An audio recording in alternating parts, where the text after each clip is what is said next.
Welcome to Luxuriously Poor, where storing your food, if it's a mistake, then at least it's a mistake you can eat. That's a lot better mistake than other ones I've made in my lifetime. I sure couldn't eat them. Now, I want to talk to you today about how to try to put some things away. I had a dear friend of mine. I was so poor. I couldn't even afford a bag of sugar to make cookies. When she said to me, well, store things to cook with, I was like, how? I don't have no money to do this. She told me you do it one step at a time, like a baby does. They crawl, then they walk. And she said, you buy one item at a time. Buy your baking powder 1 week with your groceries. Buy your baking soda another week with your groceries.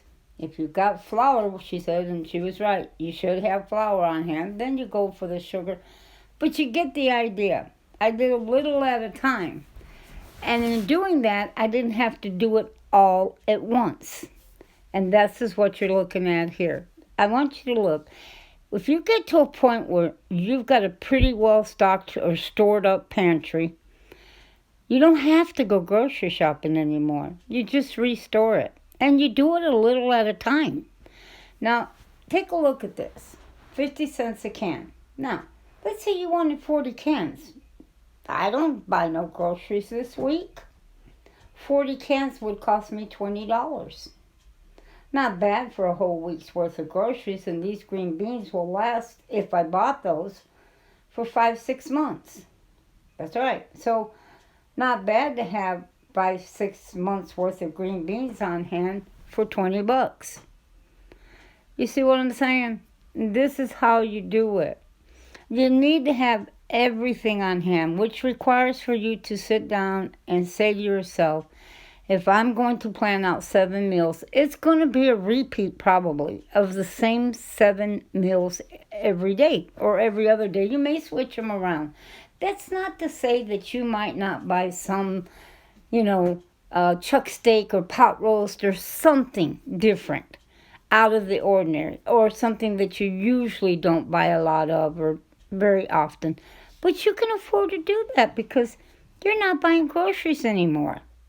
You've got everything you need on hand to get you by for a difficult time.